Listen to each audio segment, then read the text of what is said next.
the park, before it became Gheluvelt Park, used to belong to a girls' college, and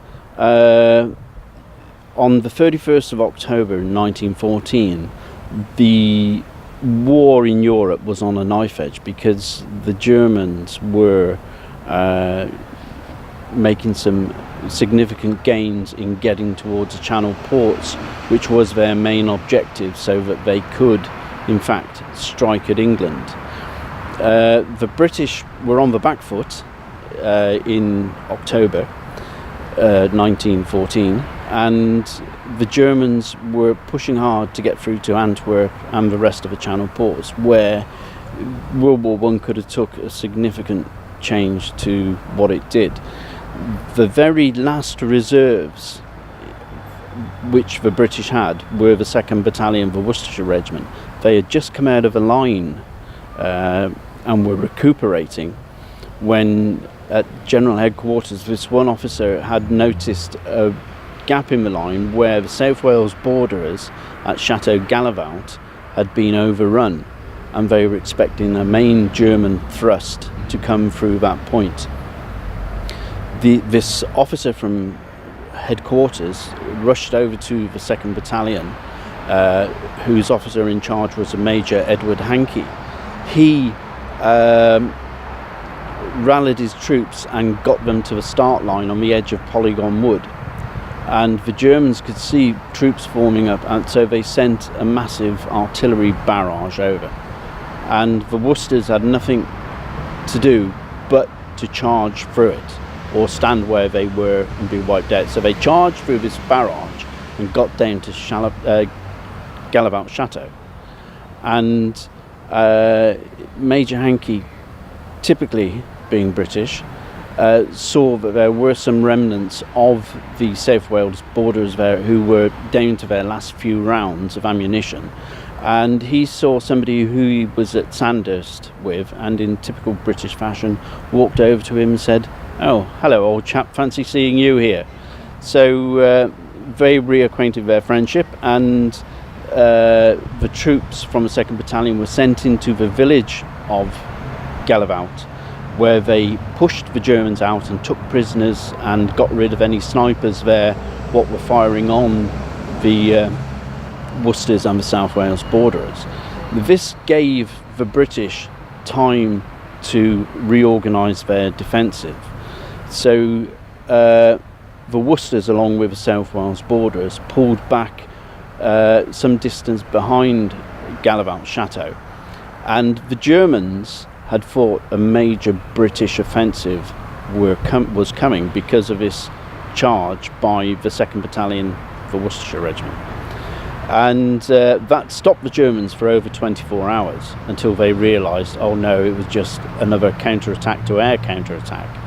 So they did not get any further in getting towards the ports, and therefore being able to get supplies in and use the ports for their battleships and other things what went on in the war. Like later on the Americans came into the war. That could have significantly changed or not happened at all, with the Germans could have put a lot of pressure on Britain to actually call a truce, and the Germans would have held more ground.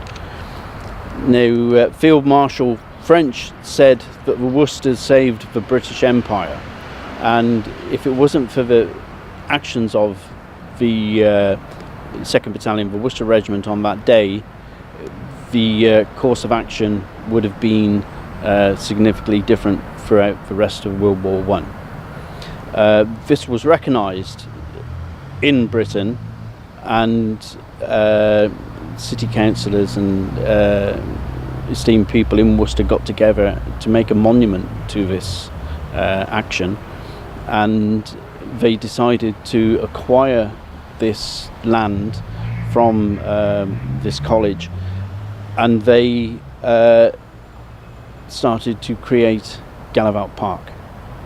They said that Gheluvelt Park is a memorial to the Worcestershire Regiment. and homes were built for disabled service people, and they've been used, and today there are still disabled service people living in those houses. In 2014, Worcester branch of the Worcestershire Sherwood Foresters organised the 100th anniversary of the Battle of Gheluvelt, and on that day we organised a placing of a regimental stone to the Worcestershire Regiment, and we got the granddaughter of Major Hankey, who led the charge on that day 100 years previous, to unveil the regimental stone. And then the Mercian Regiment, with colours and band and regimental mascot and veterans, all moved from the stone down to here to carry out the annual Gheluvelt ceremony, which we hold on the nearest Sunday to the actual battle. The interpretive feature itself, with the different heights of columns, 1 centimetre in height equals the death of 1,000 soldiers. So you can imagine how many centimetres is in the biggest one of the Somme, how many soldiers were killed. The population in Worcester represents one of these over here. I think it's the middle one. So you can imagine how many people were killed in some of the greater battles in First World War. But in 2010, when this interpretive feature was opened, it was built so that school children could come here and learn about the First World War, and it would be an excellent outdoor classroom for them.